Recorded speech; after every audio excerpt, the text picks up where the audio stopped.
शुरू करेंगे contingent contracts and quasi contracts. Contingent जब पढ़ते हो ना, वेजरिंग के साथ ही पढ़ लेना। वेजरिंग पढ़ोगे ना, वेजरिंग के साथ कंटिंजेंट पढ़ना, क्योंकि इन दोनों में डिफरेंस भी बहुत कॉमनली पूछा जाता है। What are contingent contracts, differentiate contingent from wagering, ये सवाल आता है। What are wagering agreements, differentiate wagering with contingent, ये सवाल आता है। या एक वेजरिंग का इंश्योरेंस से डिफरेंस पूछा जाता है, ठीक है। तो ये कुछ कॉमन से क्वेश्चंस हैं।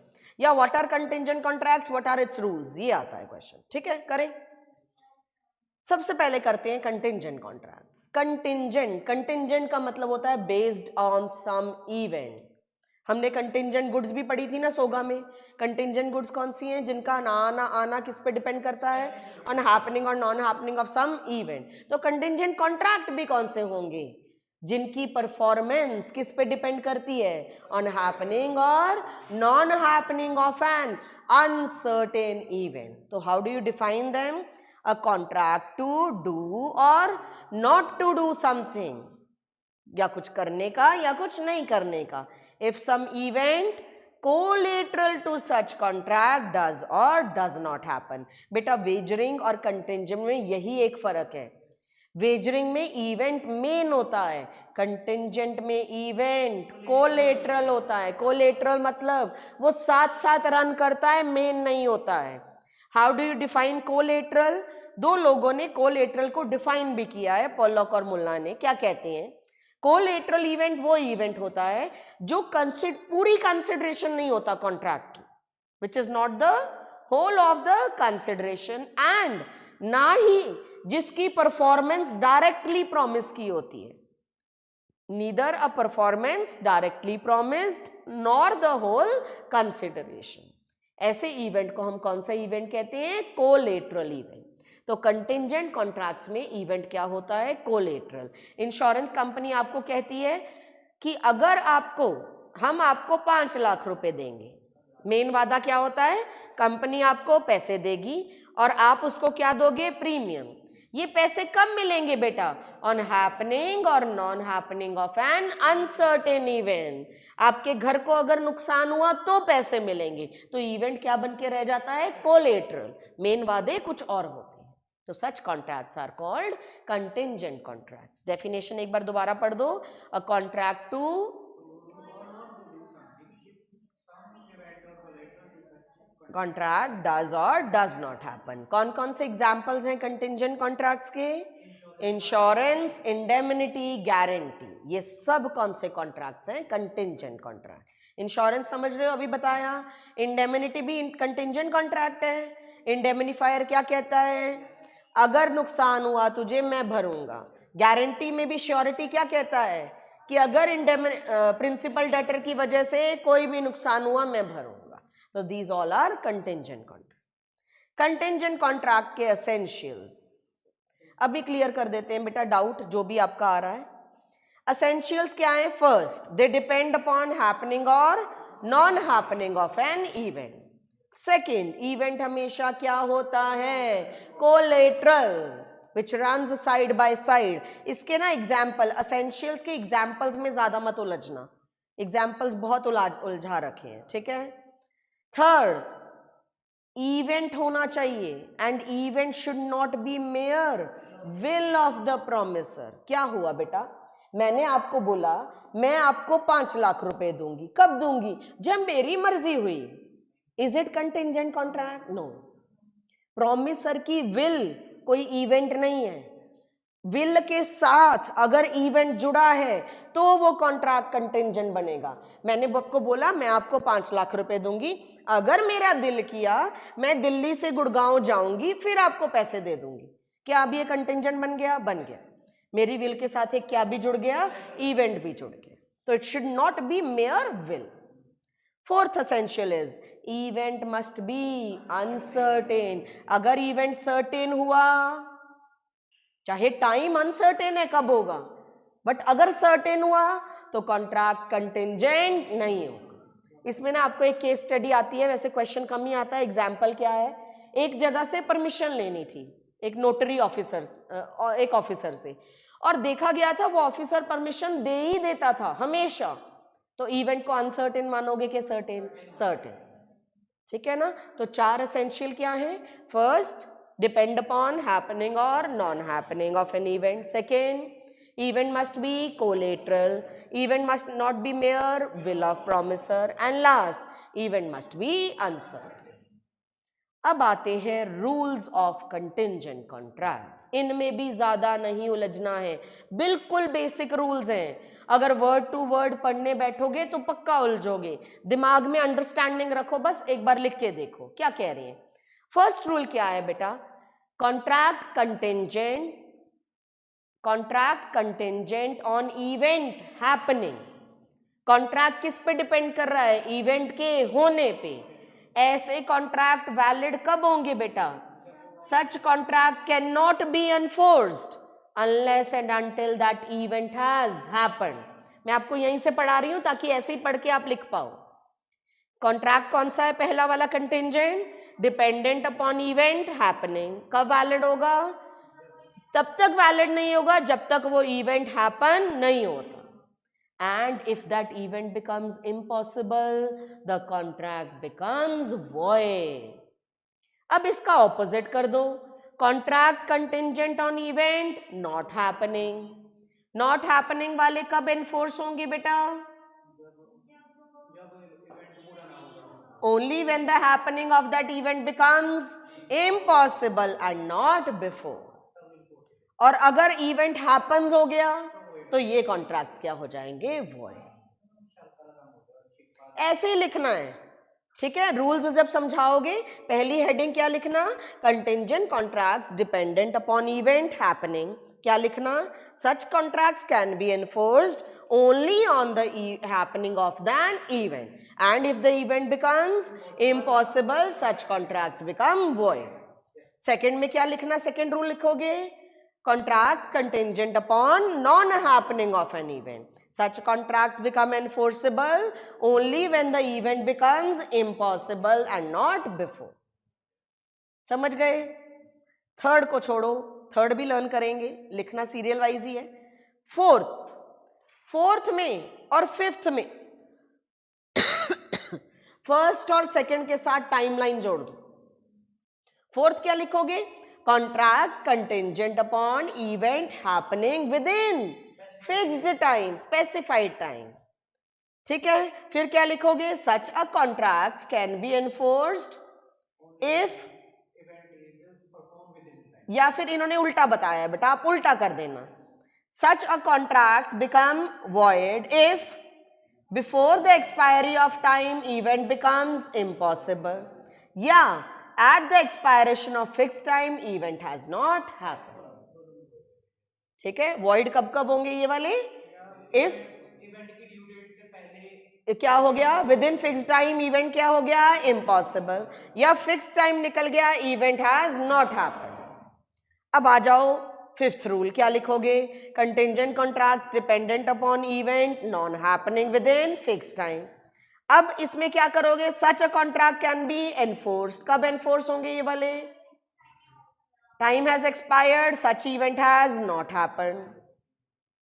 या फिर before the time has expired such event will not happen. होना क्या हो गया? इम्पॉसिबल. आप देख रहे हो ये दोनों सेम है, बस फर्क क्या है? यहां इसको वॉइड कर रहे हो, यहां इसको एनफोर्स कर रहे हो.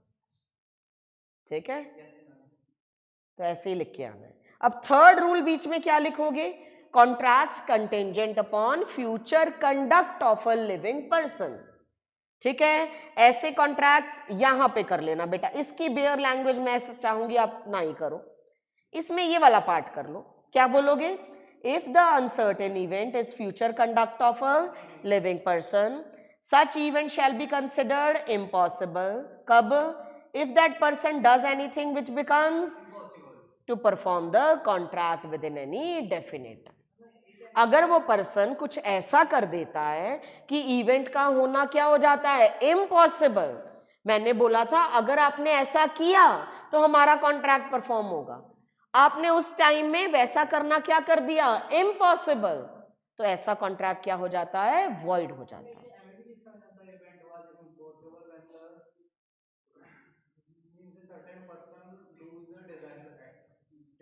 हाँ, इसमें अपनी वो भी बना सकते हो, such contracts become valid if person behaves in that manner, such a contracts become void if person does not behave in that manner.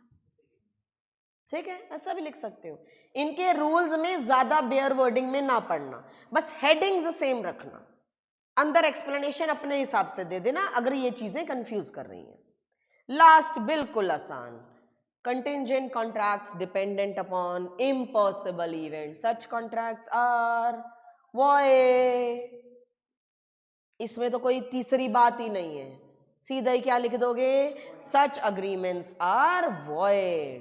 यहां पे एकदम से कॉन्ट्रैक्ट की जगह वर्ड क्या लग गया, अग्रीमेंट। ठीक है, क्योंकि ये कभी कॉन्ट्रैक्ट तो बनेंगे ही नहीं। तो इतना सा है कंटेंजेंट का। कंटेंजेंट और वेजरिंग का डिफरेंस है, दोनों का मीनिंग लिख देना। किसमें रेसिप्रोकल प्रॉमिसेस होते हैं, वेजरिंग में होते हैं, कंटेंजेंट में नहीं होते हैं। ठीक है, कंटेंजेंट में नहीं होते, क्यों, क्योंकि क्या हम उतना ही प्रीमियम पे करते हैं जितना हमें क्लेम मिलता है, नहीं बेटा, बहुत कम ज्यादा बहुत कुछ फर्क होता है। ठीक है, अनसर्टेन, दोनों में इवेंट अनसर्टेन है, फिर डिफरेंस क्या रह गया बेटा, एक में इवेंट कोलेटरल, एक में event main core factor. Nature, they may not be wagering, wagering are always contingent. कौन सा वाइडर है, कंटेंजेंट वाइडर, कंटेंजेंट के कुछ अग्रीमेंट्स वेजरिंग जो वॉइड हो जाएंगे। इंटरेस्ट, किसमें पार्टीज का इंटरेस्ट होता है, कंटेंजेंट में, वेजरिंग में कोई इंटरेस्ट, वेजरिंग में तो बस बेट शर्त होती है। म्यूचुअलिटी, किसमें लॉस और गेन होता है, वेजरिंग में सिर्फ लूजिंग और विनिंग मैटर करती है, but it is not a game, contingent is not a game of lose and gain. Affect, these are valid, these are void. ठीक है, कंटेंजेंट तो टॉपिक ही आपका 15 मिनट का है, डेफिनेशन लिख के देखना, एसेंशियल्स लिख के देखना, रूल्स लिख के देखना, बाकी फिर एक बार जब सारा लिख के देख लिया एग्जाम्पल्स रीड आउट कर लेना। आइए जी फिर क्वाज़ाई कॉन्ट्रैक्ट्स, ऐसे कॉन्ट्रैक्ट्स जो पार्टीज खुद नहीं बनाती हैं, जिनमें ना फ्री कंसेंट, ना ऑफर, ना एक्सेप्टेंस, ना कंसिडरेशन, कुछ भी नहीं होता है, फिर भी कॉन्ट्रैक्ट्स बन जाते हैं, because such contracts are formed by law. ठीक है ना, such contracts are formed by law. पढ़े एक बार, कहते एक वैलिड कॉन्ट्रैक्ट में सब कुछ होना चाहिए, क्या क्या आप सबको पता है, सेक्शन 10 याद है इंडियन कॉन्ट्रैक्ट एक्ट का। बट समटाइम्स कहते लॉ ऐसी ऑब्लिगेशंस लगा देती है जिसमें ना ऑफर होता है, ना एक्सेप्टेंस होता है, कुछ भी नहीं होता, फिर भी कॉन्ट्रैक्ट बन जाता है। Such cases are not contracts but law recognizes them as relations resembling those of contracts and such contracts are called quasi contracts, मतलब resembling a contract। even in the absence of contract कुछ relations बन जाते हैं। तो क्यों बनते हैं बेटा, कौन से प्रिंसिपल पे बेस्ड होते हैं ये, equity, justice and good conscience. एक और principle, magazine, that no person can grow rich out of another person's loss. इसमें आगे फर्दर 6 तरह के हैं, उनको डिटेल में डिस्कस करते हैं कौन कौन से क्वाज़ाई कॉन्ट्रैक्ट होते हैं, क्योंकि इसमें बेटा थ्योरी क्वेश्चन भी आता है, केस स्टडी भी बनती है। ठीक है, डायरेक्ट थ्योरी क्वेश्चन भी आता है, एक क्वाज़ाई कॉन्ट्रैक्ट के फीचर करने हैं आपने। आ जाओ जी अब टाइप्स ऑफ क्वाज़ाई कॉन्ट्रैक्ट में। पहला, claim for necessaries supplied to an incompetent person. Section मुझे लग रहा है इसका आपको याद होता है 68, क्योंकि ये हम माइनर में भी पढ़ते हैं। अगर माइनर या अनसाउंड माइंड के पर्सन को क्या दी जाती हैं, नेसेसरीज, उस नेसेसरीज के पैसे उनकी प्रॉपर्टी से क्लेम किए जा सकते हैं, बट उनको पर्सनली लायबल किया नहीं। कौन सा कॉन्ट्रैक्ट बना दिया लॉ ने, क्वाज़ाई कॉन्ट्रैक्ट बना दिया है, प्रोवाइडेड नेसेसरीज होनी चाहिए, ऑलरेडी नहीं होनी चाहिए उनके पास। ठीक है बेटा, जब हम 3rd यूनिट में ये बातें पढ़ते हैं ना, वहां सिर्फ हम माइनर के बारे में पढ़ते हैं, ये बात याद रखना। यहाँ किसके बारे में भी पढ़ेंगे, तो चाहे नेसेसरीज अनसाउंड माइंड को दी जा रही है, उसके लिए भी क्लेम किए जा सकते हैं पैसे। ठीक है, अब इसके ऊपर बड़ी केस स्टडी बनती है बहुत बार, payment by an interested person. पैसे देने आपने थे बट देने पड़ गए मुझे, क्योंकि मेरा इस ट्रांजैक्शन में कोई इंटरेस्ट था, ठीक है ना। तो क्या होगा बेटा, व्हाट विल आई डू, मैं वो सारे पैसे आपसे क्या कर लूंगी, रीइंबर्स कर लूंगी।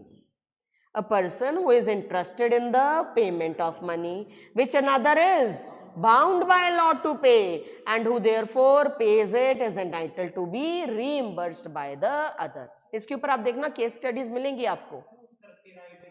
हाँ बिल्कुल, मैं आपके यहाँ किराए पे रहती हूँ, पैसे देने थे आपने, क्योंकि मैं किराए पे रहती हूँ देने पड़ गए मुझे, तो ये सारे पैसे मैं आपसे क्या कर लूंगी, रीइंबर्स।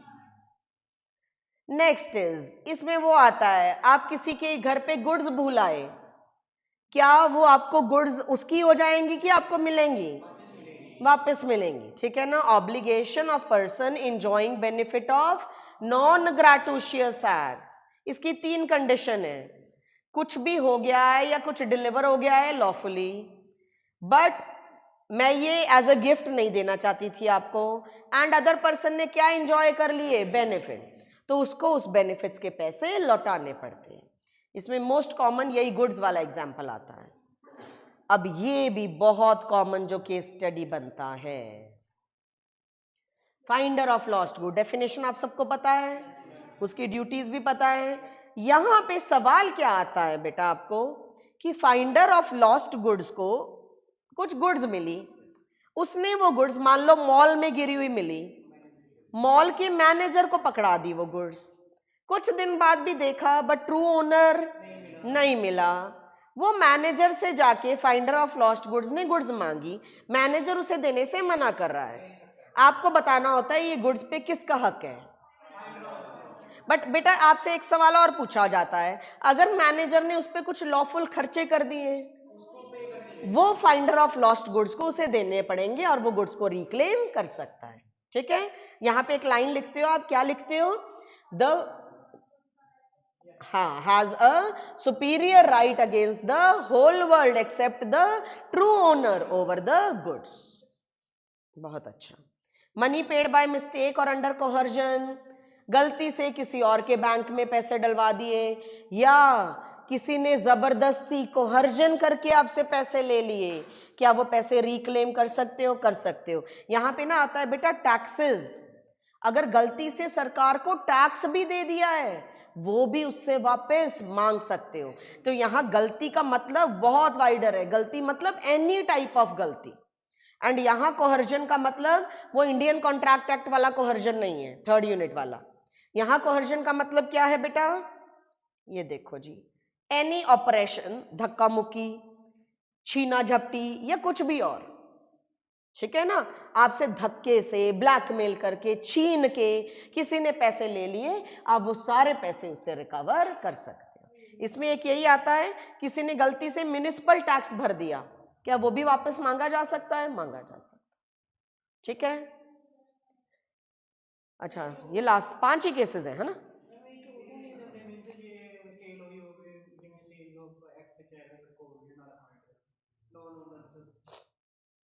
वो तो डिफरेंट है, वो बहुत डिफरेंट है, ठीक है जी। तो ये आपके क्वाज़ाई कॉन्ट्रैक्ट थे, 5 तरह के क्वाज़ाई कॉन्ट्रैक्ट हैं। ये यूनिट, ब्रीच वाले यूनिट बहुत सिंपल यूनिट्स हैं, ठीक है ना। तो इन पे अगर क्वेश्चन आता है बेटा, डायरेक्टली थ्योरी क्वेश्चन बड़े देखे गए हैं 6 से 7 नंबर। मेक श्योर ये जितना करो ना ऐसे करना कि वो आपका स्कोरिंग बन जाए, बस कि वो जब मैं लिख के आऊं उसमें ना कहीं मार खाऊं, ठीक है ना। तो एंड में इस चीज की टेंशन नहीं लेनी कि हाय मेरा ये नहीं हुआ, हाय मेरा ये नहीं हुआ, जितना कर रहे हो बस उसको ऐसे करो कि अगर उस पर क्वेश्चन आ गए आप ऐसे पिरो के उसको लिख के आओ। हाँ ठीक है ना, सारा कुछ कवर करना तो किसी के बस में भी नहीं है बेटा, कुछ ना कुछ तो जरूर छूटता है। कोशिश अपनी तरफ से रखो, बट जितना कर रहे हो उसको टू द पॉइंट, बाकी सब छोड़ के फिर करो। चलिए जी, ये भी हमारा हो गया।